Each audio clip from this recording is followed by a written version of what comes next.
Some characteristics of Anglo-Saxon culture that we will see in our literature are as follows. So you can imagine, again, because we're dealing with this warrior culture that is trying to wrestle its culture out of a prolonged period of invasion and destruction. A lot of the poetry here is going to be centered on things like loyalty and revenge and also death. For the Anglo-Saxon community, the kin or the family is above all else. And they have this word called the Weirgild, which we'll talk about a little bit in Beowulf. And the idea of Weirgild, its literal meaning would be blood price. And the function for this would be if your brother was murdered by somebody, then it was your duty to exact revenge or payment in some way to compensate for that murder. And that could be literal blood price, in which case you would be on the line as your duty to your brother to murder his murderer, or it could be actual payment in trying to figure out how much your brother's worth. I mean, that's a tough thing to figure out. This is like at the core of Hamlet, right? One of Hamlet's key ideas here is vengeance a morally justified activity? Is it Hamlet's duty to defend his father by revenging Claudius?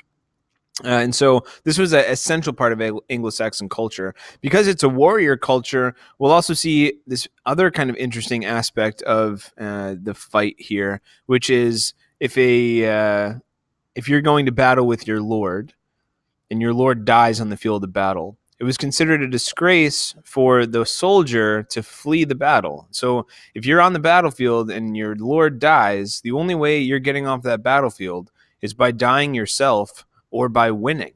And this incredible sense of duty in such at such cost is very essential to an Anglo-Saxon culture.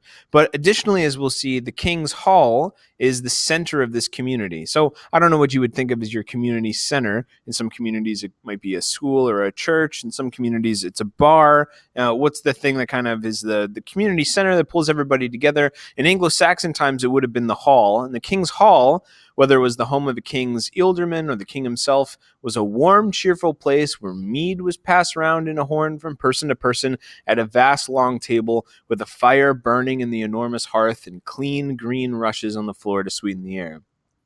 Although most Anglo-Saxons had settled down to farm, they still retained a folk memory of their ancestors, the North German warriors, which found expression in the vigorous songs which bards sang for them in the Great Hall, recounting the exploits of Beowulf, for example. So what you have in the King's Hall, and again, we'll see this kind of relationship modeled here for us in Lord of the Rings in just a second. In a bit, I'm going to show you a clip between Aragorn and Boromir in The Lord of the Rings, The Fellowship of the Ring. They are both from the city of Gondor. Boromir, sadly, comes to a rough end at the end of the first movie. And the conversation that Aragorn and Boromir have suggests this kind of Weirgild kinmanship, this sense of brothers,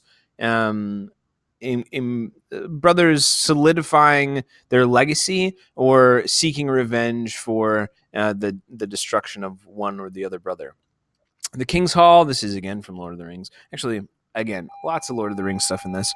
The King's Hall is the center of this community, and in that hall you have a sense of banqueting and a sense where stories would be told, and these great warriors who, after all this time of battling, have finally now settled down to farm and to be domesticated perhaps, would still be able to tell these great stories. And in Beowulf, we'll see the King's Hall as a centerpiece for legacy. It's in the King's Hall where people will be able to celebrate victory and then also remind themselves of previous victories. And it's a key aspect of a oral culture remembering its own history by being able to sing songs and tales of previous victories.